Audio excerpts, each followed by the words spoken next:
আমার এতটা প্রশংসা করার জন্য ধন্যবাদ। সাধের অনুষ্ঠানে সবাইকে ডেকে এনে আমাকে অপমান করার স্বাদ নিশ্চয়ই পূর্ণ হয়েছে তোমার।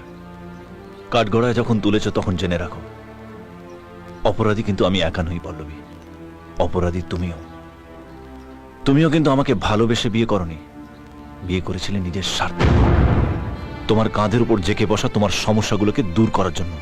আর যা তুমি করেছ, তারপরেও তুমি কোন মুখে বলো যে আমি তোমার সর্বনাশ করেছি? আমি কি তোমার সাথে জবরদস্তি করেছিলাম, নাকি তোমার রেপ করেছিলাম? আমি যদি তোমার সর্বনাশ করতে চাইতাম, তাহলে তোমার চোখের সামনে যে কোনো একটা মেয়েকে বিয়ে করে বলতাম যে তোমার গর্ভের সন্তান আমার নয়, আর তোমার সর্বনাশের জন্য সেইটুকুই যথেষ্ট ছিল। কিন্তু আমি সেটা করিনি। কেন জানো? কারণ আমি আজও তোমাকেই ভালোবাসি পল্লবী। তুমি আমাকে শিখেছো ভালোবাসার মানে কি। পল্লবী, কেউ যদি ভুল করে নিজের ভুল শোধরাতে চায়, তার দিকে ভালোবেসে দুহাত বাড়িয়ে দিতে হয়, তাকে অপমান করে বাড়ি থেকে বের করে দিতে নেই। আর আজ নিজের সন্তানকে বলছো দাম দিয়ে কেনা ভালোবাসার রসিদ, তোমার জীবনের সর্বনাশের জেরক্স কপি। এর চেয়ে যদি তুমি সবার সামনে বলতে আমাকে পা ধরে ক্ষমা চাইতে, আমি তাও চাইতাম। তুমি আমাকে অপমান করেছো পল্লবী, আঘাত দিয়েছো আমাকে, ছোট করেছো সবার সামনে।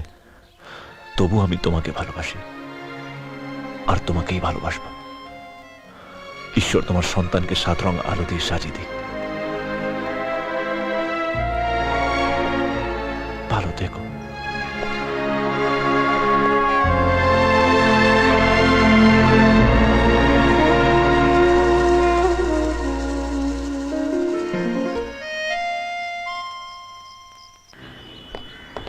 মাসিমা, মাসিমা, মাসিমা, রাহুল এখানে এসেছে। হ্যাঁ? ও এখানে লোকে একদম বেরোতে দেবে না। শঙ্কর আর আমাদের ম্যানেজার ওকে খুন করার জন্য খুঁজে বেড়াচ্ছে। দেখুন না, কাল রাতে বাড়ি থেকে বেরিয়ে এখনো বাড়ি ফেরেনি।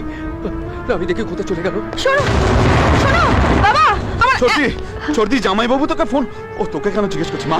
জামাইবাবু যদি ফোন করে তাহলে জামাইবাবুকে লুকিয়ে থাকতে বলবো। আমাদের ফ্যাক্টরির শঙ্কর আর ম্যানেজার ওকে ফোন করার জন্য খুঁজছে। আমি থানাতেই জানি না। শোনো শোনো শোনো, শোন রাহুল, রাহুল দাদা যাবেন?